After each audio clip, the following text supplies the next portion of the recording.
All right, here we go. Okay, what is going on, guys? Welcome to the Reformed Reader, the channel where we review different forms of media through the lens of a Christian who's under the authority of the scriptures. And today, if I can get my intro right, today we have the honor of being joined by the multi-award winning author of over 20 full-length novels, over 10 more as a co-author. He has published over 50 short stories, 4 published anthologies, and has now jumped into the world of graphic novels. He's a jiu-jitsu aficionado, a firearms expert, but above all, he dons the greatest hairstyle known to man. And I'm talking about none other than Mr. Larry Correia. Larry, thank you for coming on.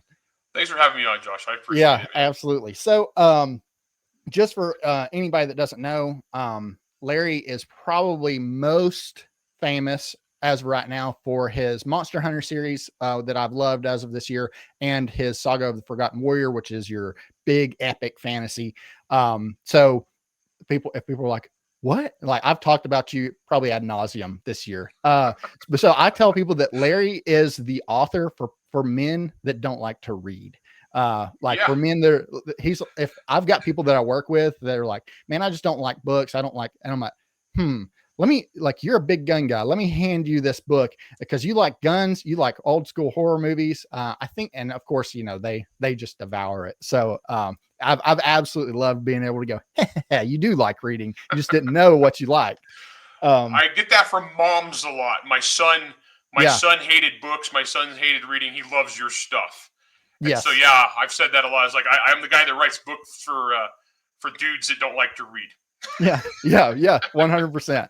So today, hopefully, this is going to be pretty funny, like a pretty funny sentence that I don't think you'll hear from most authors, is that we're here to promote at least 3 books, but really like 5. They're all coming out about the same time, yeah, too, which is and crazy. all within a year. So I'm busy. Yeah. First and foremost, I want to talk about the Kickstarter of American Paladin. So for anybody that doesn't know, can you tell us a little bit about what American Paladin is? Sure. Okay. So American Paladin is my new series. It's from a new startup publishing house called Arc Press, and it is a modern Western, action adventure urban fantasy. It's about a guy who's a vigilante who solves problems. It's that kind of genre. If you're familiar with that, you know, the Equalizer, Reacher, Repairman Jack. It's a dude that just solves problems that the system ignores or has let people, you know, bad guys get away with it. Only it's got a supernatural twist to it.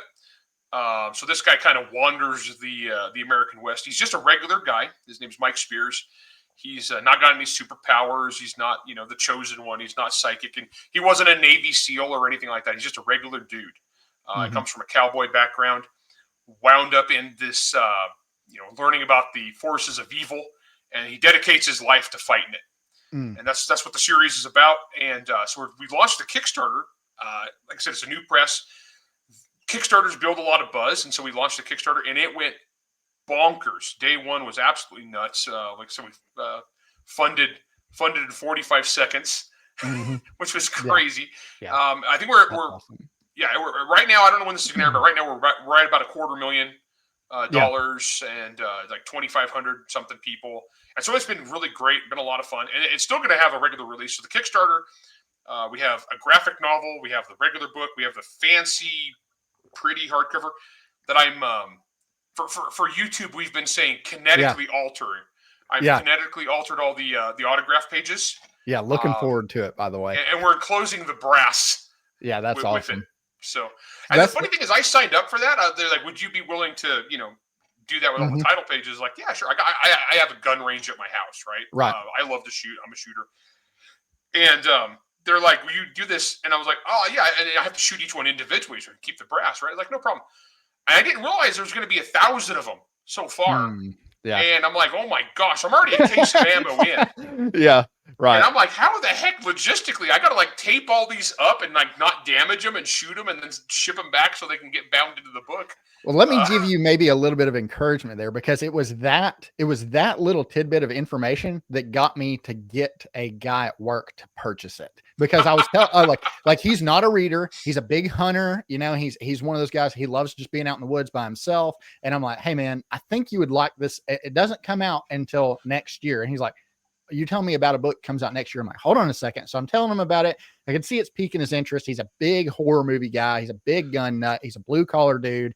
And he was just like, I don't know. And I said, let me tell you this cool little thing for these special edition books. This is what he's doing. And he's sending the brass with it. And he goes, okay, that's awesome. He's like, I'm in. I'm like, yes, so yeah, it's so at least, he bought you another box of shells, maybe. Or actually, and then because it keeps growing and they keep adding stuff to the Kickstarter, so they're adding like an art back page too. Mm-hmm. And apparently now, it looks like I'm going to be shooting them twice, and I'm shooting one caliber into the autograph page and another caliber into the back page. And most of this book, he's using a 9mm and a 5.56, and so that's probably what I'm going to be winding up doing. Yeah, and so that's just fun. And the graphic novel is done by Alex Weisner. Did the art. I did the script. I never did a graphic novel script before, but it came out really good. Mike Barron is the guy that used to write The Punisher. It's like most of the Punisher stories we remember from when we were young were from Mike Barron. And he loved it. He thought it was awesome. So if the guy who wrote The Punisher for years and years says that you wrote a good vigilante story, yeah, I'm taking that. So Dave Butler sent me an arc of it, and I was like, yes, so I'm sitting over here going, and so I was telling my buddy Sam that interviewed you, I was like, hey man, I gotta, he's like, okay, you're going to love it. I know how you've thought about the Monster Hunter books, so you're going to love this. And then I was like, there's potential there that I may get to interview Larry. So I'm going to try to binge this just in one night. And we got home a little bit later. So I sit down and I'm sitting there reading it, and I get to the end and I was like, that's it. I was like, no. So I was like, isn't that a great ending though? I don't want to spoil it. Yeah, like, yes, and I've told so somebody else at work that's interested. I'm like, look, I was telling him he dabbles in reading some science fiction fantasy stuff, and I've told him about Monster Hunter in particular because I think that would be a good sort of launching point for him.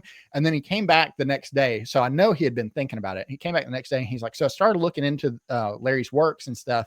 And man, he's just got so many books in that series. I don't know that I want to invest all my time into, like, what if I don't like book one? I'm like, well, then I guess don't read it. But then I said, hey, how about this? He's got this new book coming out.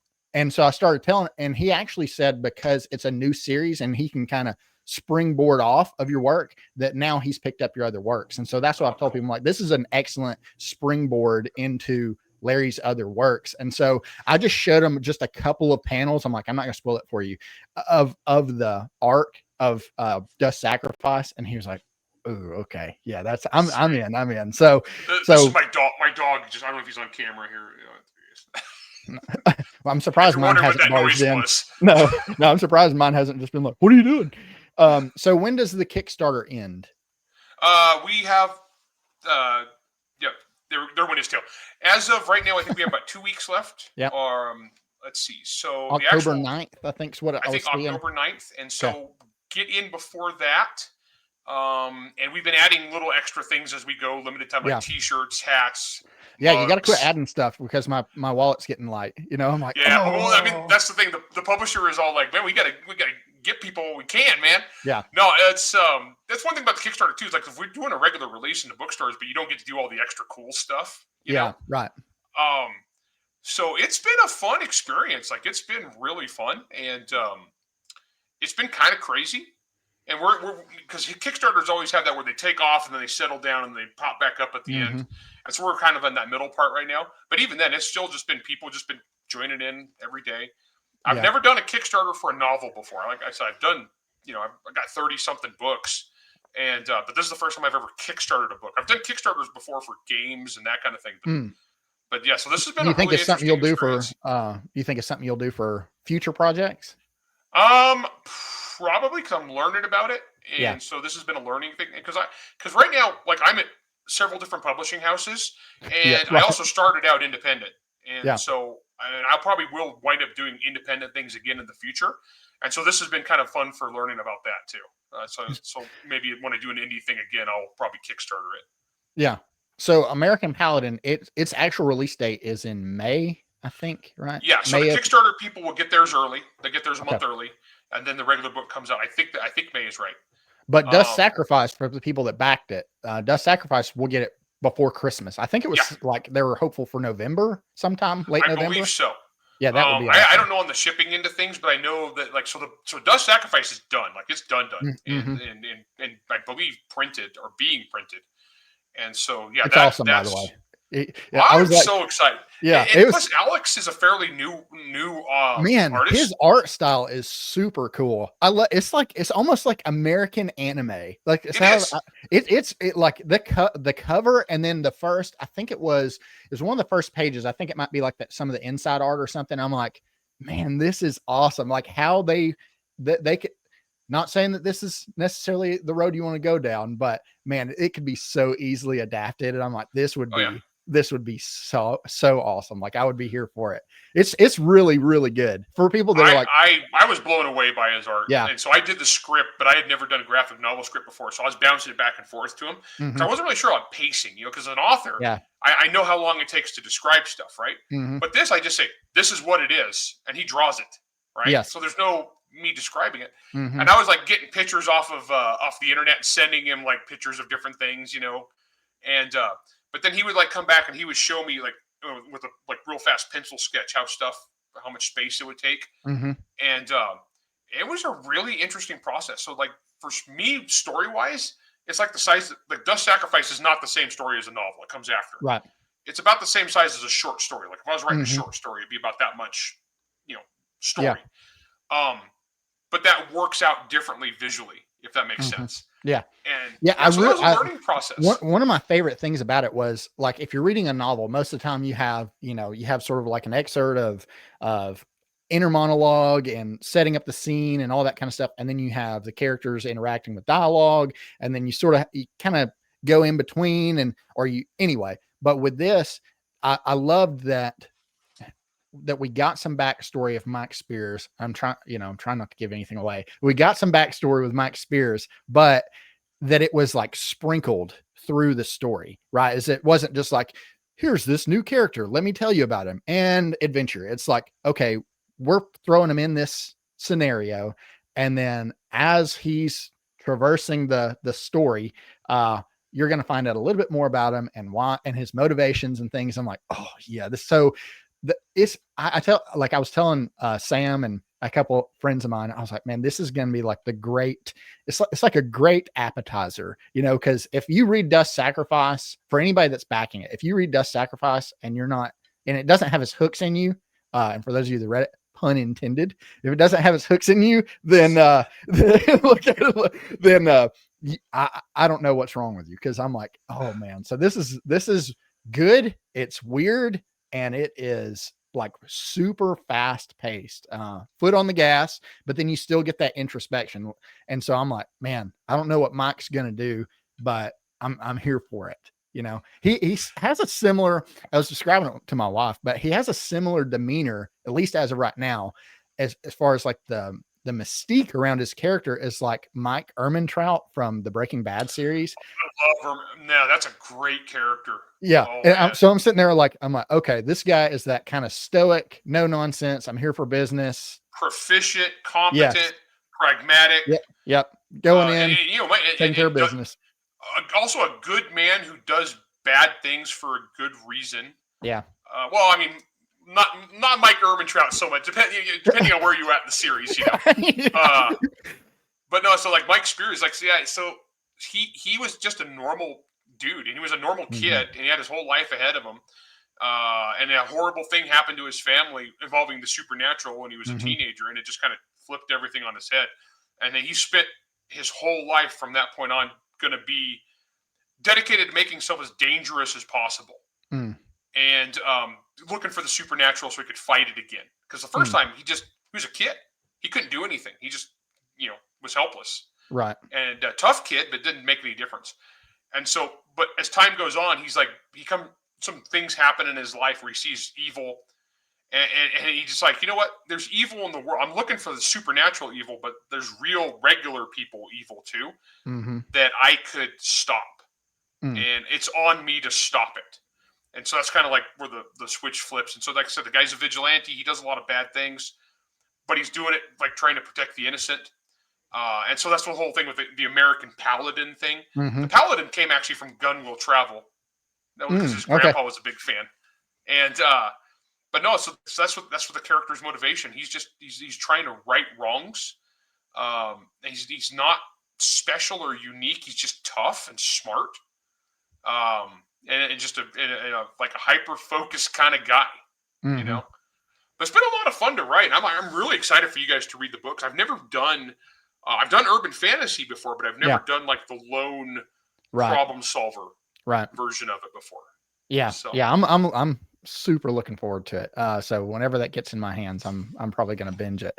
Speaking of which, so, make sure for anybody that hasn't backed it, make sure you go, I'll have all the links down below, but make sure you back it before October 9th. That's Thursday, October 9th. I think from what I understand or what I read on Kickstarter, I think it ends at like 10 a.m. or something. So make sure you get in before then. So speaking of projects, you also have Academy of Outcasts that comes out literally 2 days before the Kickstarter. I know, and it's funny because these are two different publishing houses, right? And so, like, this is not a coincide kind of thing. Academy of Outcasts it's just a fun new thing. What it is I had just gotten done writing this really super dark, heavy, serious epic fantasy series called Saga of the Forgotten Warrior. So Son of the Black Sword is the first book, and those are probably some of the best things I've ever written. Like top tier, like even the people who hate me have to admit that those are really, really good fantasy books. And I wrapped up this 6-book series, and man, it's it's dark, it's serious, it's like about genocide and caste systems, and it's hardcore. It's based on Indian mythology, right? So I wanted to do another fantasy that's just like lighter and funner, like Dungeons and Dragons level, like adventure. And Aethon is the publisher, and they do a lot of lit RPG and progression fantasy, and they really wanted me to do something for them. And so I pitched this fantasy idea to them, and they loved it. And so I actually wrote these 2 books back to back, which I never do. Like normally I write one book and then I go write a couple other books in different series. Then I go back. That way I never get like tired or bored of the series. But this one I had so much fun.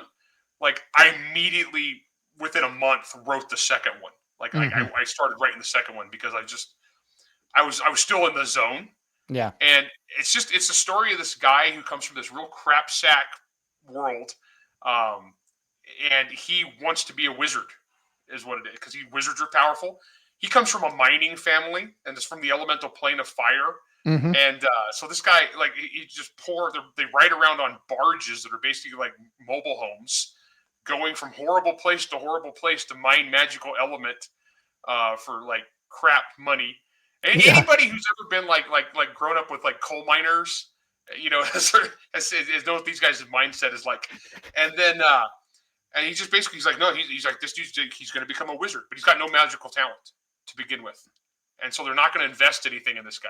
That's and so awesome. He basically winds up faking his death to get out of his indentured servitude contract to run off to the big, central hub of the universe to try to become a wizard, and promptly gets framed for murder.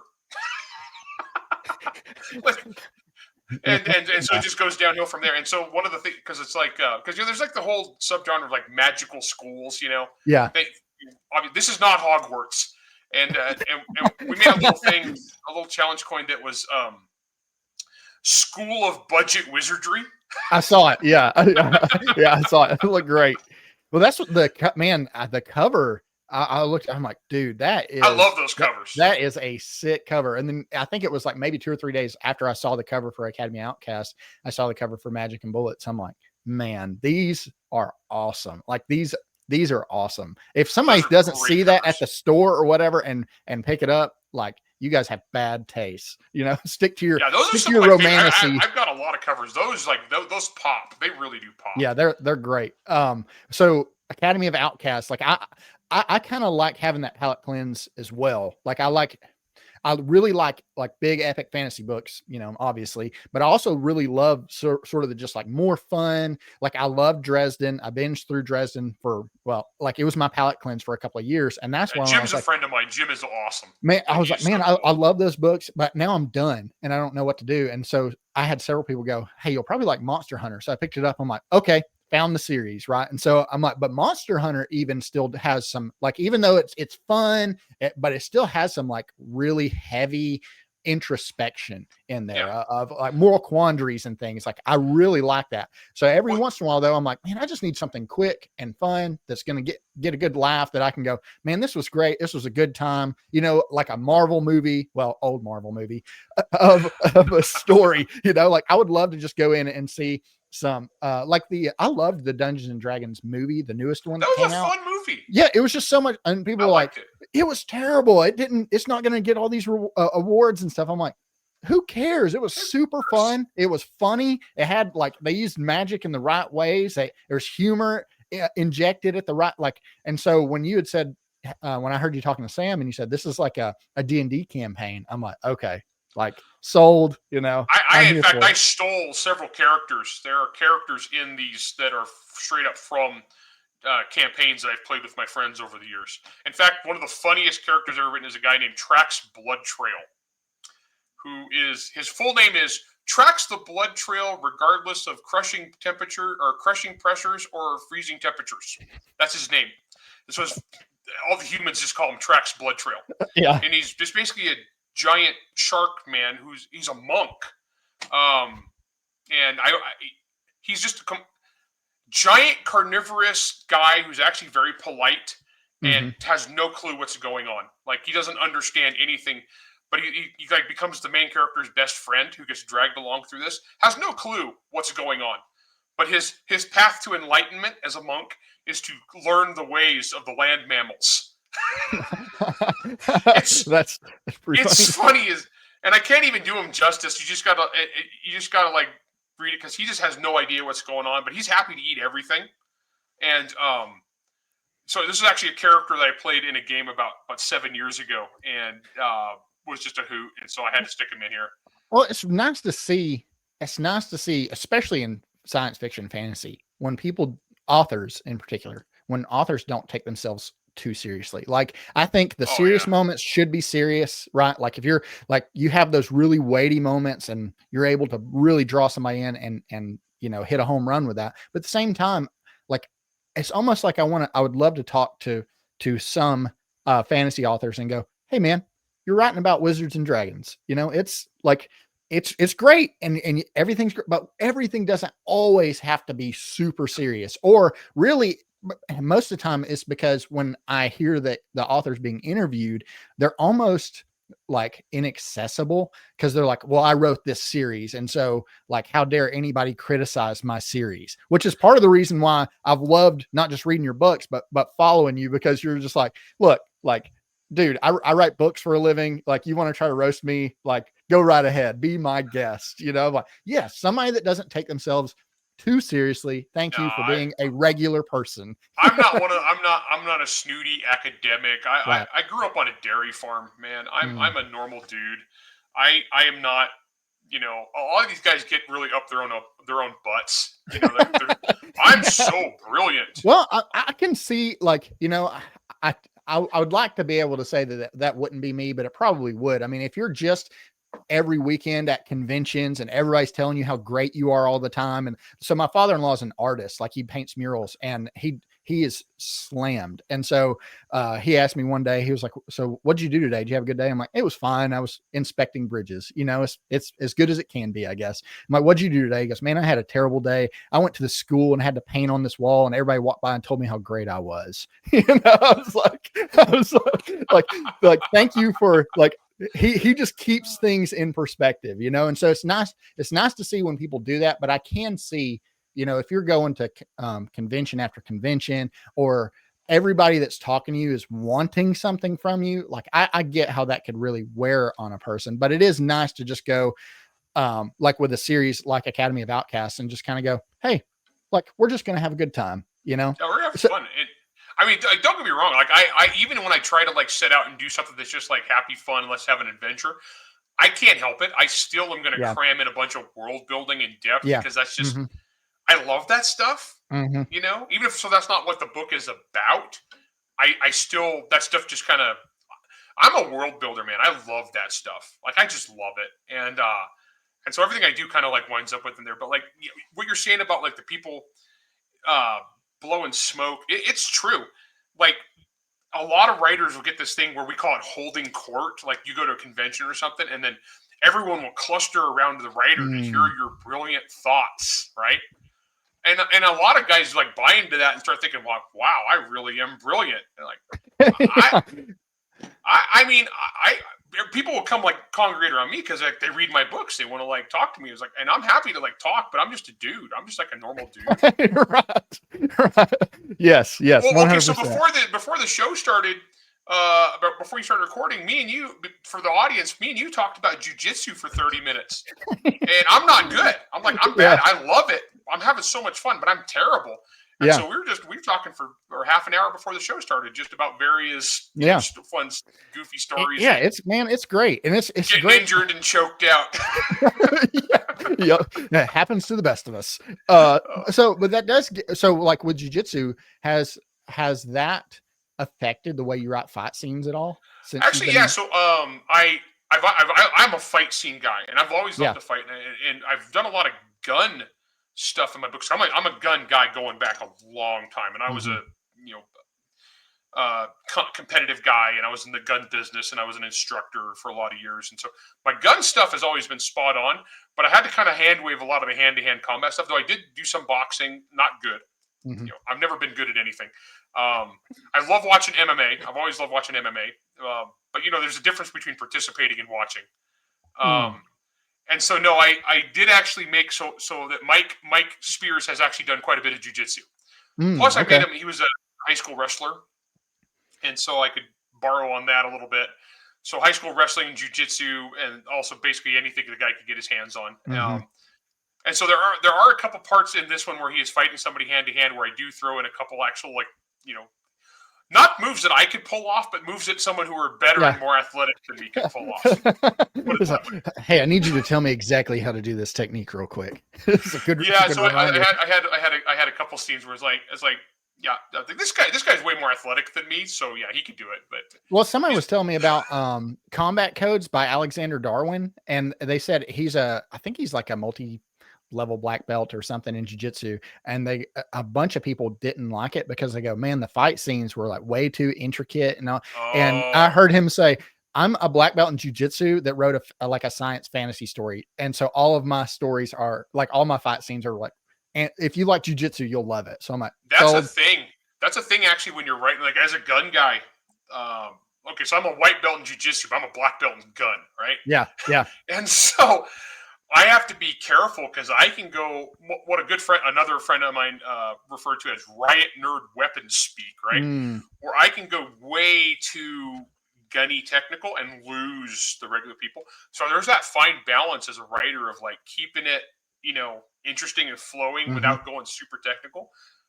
Because if you stop, there's a great story from Louis L'Amour. I love Louis L'Amour, but he wrote a short.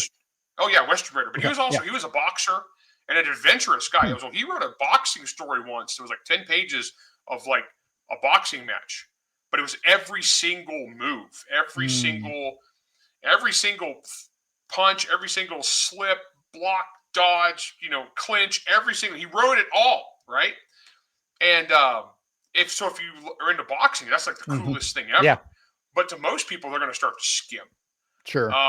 And so as a writer, one of the things is learning to not write the parts that people are going to skim. Right. I think that was Elmore Leonard said that, and that's spot on, man. So I gotta be careful. It's a fine line for me as a nerd. Well, even in Dust Sacrifice, because I had that sort of in the back of my mind, I'm like, okay, there's a fight scene really early on, like a hand-to-hand combat scene. I'm like, okay, I really hope I'm about to see like a helicopter armbar or something, just a little bit. And then I'm like, okay, no, but there's something there. So it very much seemed like as a director towards towards Alex, it seemed like maybe you're like, hey, maybe we could do this. So basically I walk through, so when you write a graphic novel script, it's like writing a screenplay. And so you have like little bullet points of what's happening, right? So you have the establishing shot and you have the little bullet points, and all the dialogue is like person's name dialogue, right? And so I basically just gave like real vague descriptions of like, he does this guy does this guy does this, and then Alex drew it and made it look really dynamic and cool. Did you notice though how spot on the guns were? Yes. So I listened to you talking to Sam, and you were like, Yeah. maybe So y'all calm down a little. You know, I was like, okay. Well, I'm not as big into guns because pretty much all that time was spent doing jujitsu younger. Yeah. And so I'm like, that's a cool looking gun. You know, like, they're perfectly accurate because I modeled all of them for him. yeah. And in fact, there's a bunch of funny pictures of me on the internet wearing Yeah. Yeah. stuff. I saw one of them, I think, on Instagram. Yeah, and the funny thing is like this guy is like way better shape than me and much smaller. I'm 6'5", and so he's like a normal sized guy. Yeah. Well, he's a light heavyweight in Sure. in our terms. He's like 190, right? Mm-hmm. And so but the guns are all spot on because I had my wife take pictures of me in the different positions showing stuff, and those are all guns that I own. That way it was like spot on for the for the graphic novel. That's awesome. Well, so when does so I know so Academy of Outcasts comes out October 7th is the official release date, which thank you to Athon. They sent me an arc. I just messaged them like, hey, I'm talking. Yeah, I was like, hey, I'm talking to Larry. I think I said I would love to because I know some books have like book trailers. So I tried to find one and they're like, we don't have one yet. Just came out today. Oh, did it? Okay, cool. I'll make sure to link it as well. And so I was like, well, I just I know I can take pictures off of like online and upload them and be like, hey, y'all go check out this book. But I try to ask first, because I don't want to be like, anyway, some people get upset about that. And they're like, are you kidding? Like promote it. And here's a free copy. I'm like, so I'm finishing up one of Christopher Rocchio's books right now. I'm almost done with it. So I think I'll finish it today. Such a good writer. Dude, I'm finishing up Ashes of Man. Sam was actually the one that like I had struggled with book one for a few different reasons. And he was like, please just keep on, press on. And by the time I finished book two, I'm like, it's an all-timer. Like it is so Christopher good. is really prose dense. Like he writes where every line is very much crafted. Mm-hmm. You know what I mean? But when you get used to that style though, he's brilliant. Like he is such a good writer. So I've used your books as that palate cleanse. So I've been kind of staggering Rocchio. I'm the opposite of Christopher, right? Well, it's just because like when I'm reading Christopher Rocchio's stuff, I know like I have to pay attention. It's difficult for me to listen to it on audio, just because it's so dense, like you were saying. So I almost have to really pay attention to it. And so while I'm sitting there reading, it's almost like I'm holding my breath, like as far as trying to focus. And it's so like it's nice following a poem. Almost. Yes. And so when I'm not saying it's poetry, but I'm saying the same part of your brain. Mm-hmm. He's very intentional about each word and turn of phrase, and not in like a pretentious way. It's just how he writes. He's just so when I'm like, okay, that was a really heavy chapter. So I need to go to something a little bit lighter. I'm like, oh, the snowplow scene in Monster Hunter Alpha. Yes. Yeah. So there's Christopher Rocchio, which is very like intricate prose, all interconnected. Every line is poetry and structured analogy and metaphor. Then there's Larry Correia, Mongo smash, boom, explosions. Body slam a werewolf. It's like that's the thing is you can like both. And it seems a lot of people on YouTube are the thing that drives me. Well, I don't want to say it drives me nuts, but it does irk me sometimes when I watch some of my favorite reviewers and they're like, I only read this like stuff. I'm like, come on, guys. Like you didn't even write the book. You don't have to be pretentious about reading the book. You can like all of it. Like I love Tad Williams. I love Christopher Rocchio. I love Jim Butcher. I love Larry Correia. Like I love the old Brian Jacques stuff, the Redwall series. I love Harry Potter. And it's like, it doesn't always have to be Tolkien or and the thing is, I love so many different styles of things. And the thing is, a lot of us authors, we can do more than one thing, right? We just have, we're like chefs, if that makes sense. We have the certain ingredients and ways we like to cook that make the dish distinctly ours. Doesn't mean we can't do the other stuff. I've written poetry for books, right? Right. And made it good. And people were like, wow, where'd you get the poem from? I was like, no, I wrote that. They're like, you?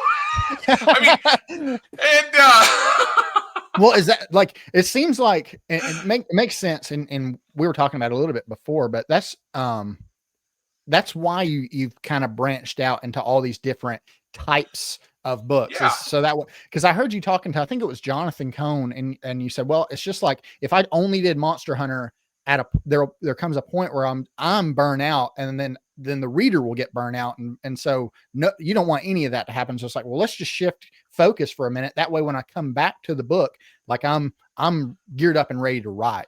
So is that sort of the take you've went with, like a cat? Because now you're like, you just wrapped up Saga of the Forgotten Warrior. Now you're doing American Paladin and still doing Monster Hunter and still doing Academy Outcasts. You know, it's just like Monster Hunter. Not. I mean, I can still revisit the universe, but the Owen Pitt storyline that I started, back at the beginning, that it's 10 books. Okay. Is what it's going to be, and so I'm wrapping that up. And that should be. I'm hoping 2026, but realistically, be able to be out in 2027. But I'm working on that currently. Well, so it's refreshing. Every time I wrap a series, I start another one. Well, I mean, if you're a writer, I've done about 2 books a year for 15 years. So. Yeah, that's crazy. That's crazy. That's what I've told people. I'm like he's working. But I will say it's really nice for me, the consumer, because after I read the first Monster Hunter book, I'm like, okay, this was really good, and then I read the second one. I'm like, okay, this was really, really good. But now I'm like, what else has he written? And so it seems like you've built up confidence in your audience to where now people like American Paladin, people haven't read it yet. And it was funded in 45 seconds, so it's like, I've demonstrated, I think what it is I've demonstrated to my fan base that I'm not a one-trick pony. I'm a multi-genre kind of guy. I've done action adventure. I've done urban fantasy. I've done sci-fi. I've done comedy. I've done full-on comedy stories. I've done horror. I've done several different kinds of fantasy. I've done like big, serious, epic fantasy, and I've done action adventure fantasy. I kind of bound around. I've done sci-fi police procedurals. The Lost Planet Homicide series on Audible is really good. It's really, really good. I've got it saved. I've got it queued up. It's awesome. And so I'm a multi-genre guy, and I've not really ever turned in. It's like 30-something books. I've not turned in a stinker yet. I mean, everybody fails eventually. Yeah. But my audience trusts me, and they're like, okay, if I get a Larry Correia novel, I know what I'm getting. Even though it's different genres and different ideas, different universes, I still know it's going to be about heroes and villains. There's going to be good. There's going to be evil. There's usually the heroes have a moral code that they're obeying. It might not be the same moral code as we have on Earth right now this minute. Son of the Black Sword opens, the hero kicks a slave for moving too slow, right? Right. Different worlds, different rules. And but it's very much I am big on good versus evil, heroes, villains, people trying to do the right thing, people believing in something. I hate boring, nihilistic, navel-gazing stuff like in fiction. Like that's the stuff that like I write what I like to read, and so like if I am reading a book and it turns into like a slog, or the characters are like cowardly, do nothing, sit and talk kind of people, I am so bored. Right. Yeah. Well, okay, so I don't know if you know who the artist is. Larry Elmore, really famous artist. He did. It sounds familiar. He did most of the covers of the fantasy novels of like our childhood, right? Okay. Yeah. And so he like all the Dragonlance covers were Larry Elmore. So he did a cover for me, and he read the book, and he had actually retired from covers. He hadn't done any. He's just doing paintings, getting paid a lot of money for paintings.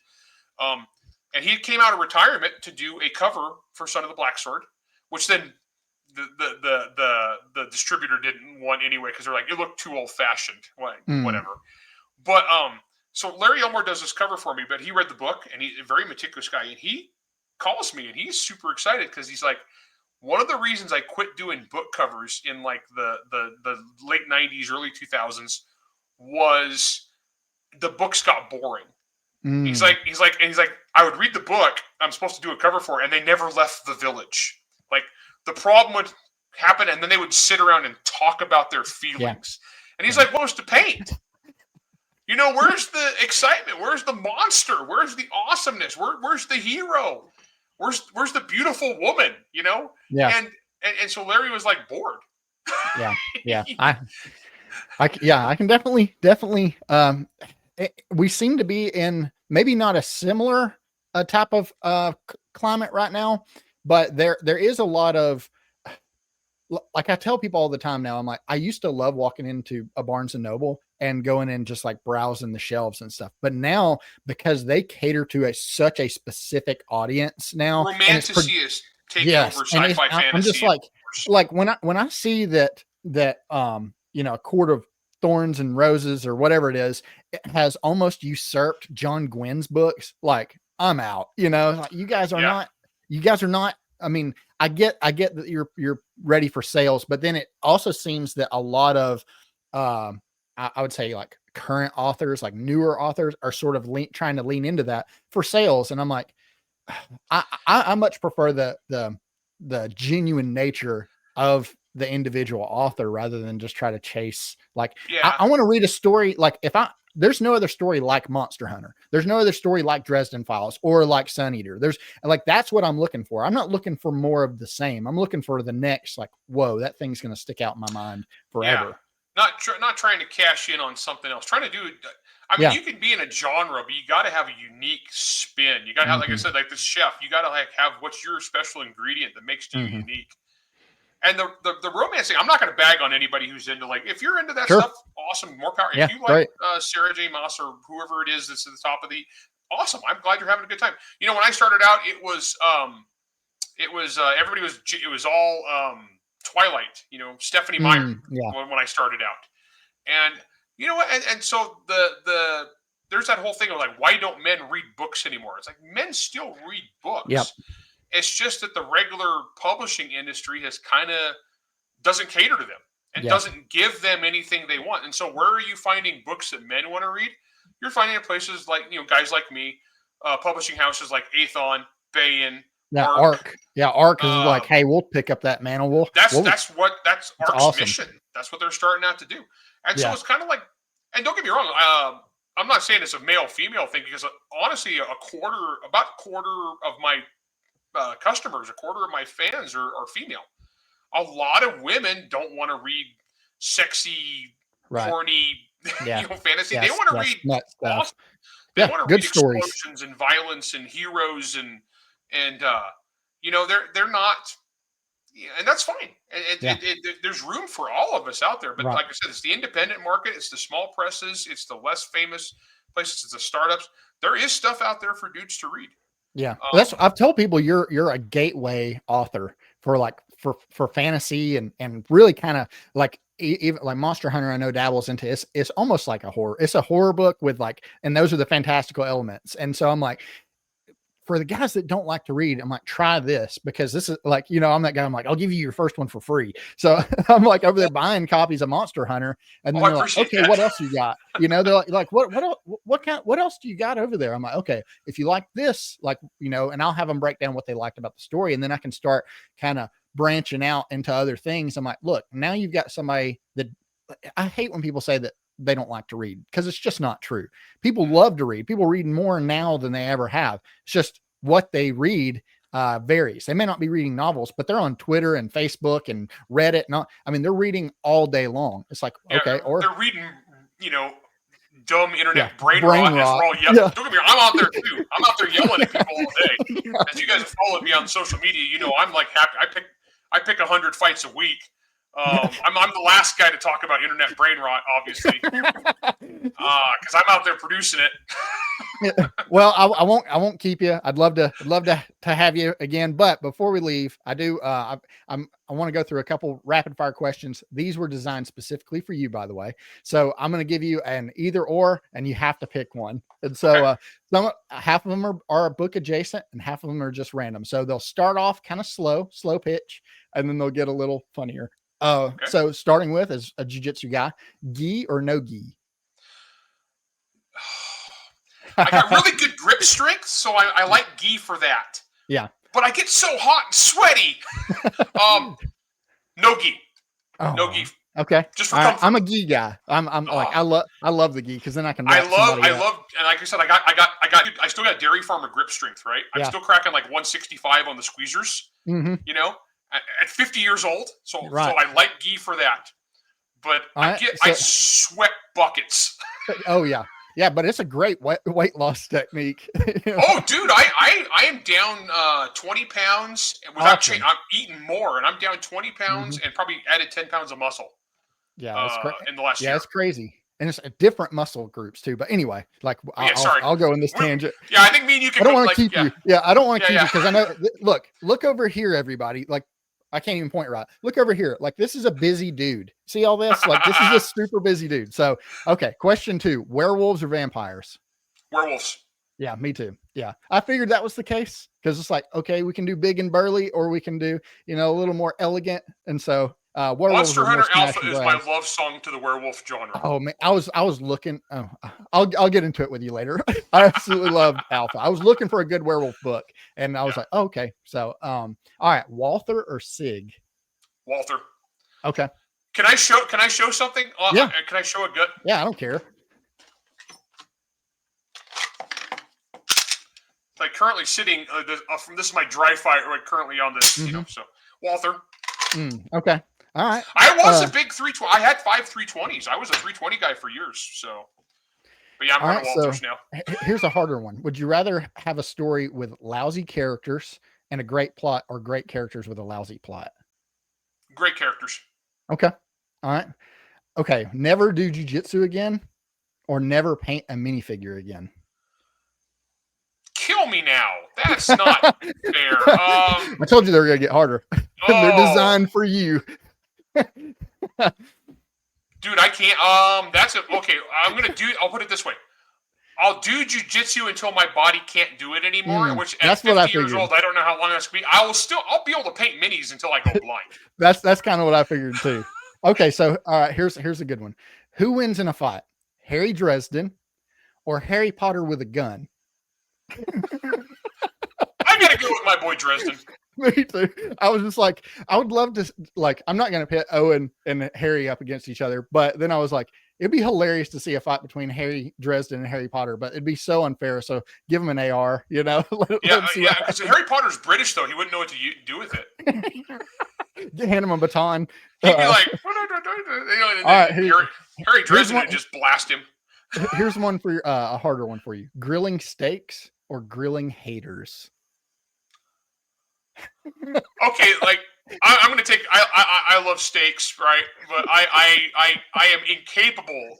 It's like grilling steaks or breathing air. I have to fight. I'm born to fight. Okay, I'm gonna grill haters. Even if I have to go vegan, I would have to do that still. I just can't help myself. All right, here's a softball: urban or epic fantasy. To read, epic. Either. Okay. To write, I love them both. To okay, read, so I read more epic. The last two are gonna hurt. Just as a preface, who is a better president, Obama or Biden? Dude, that was the first question I read.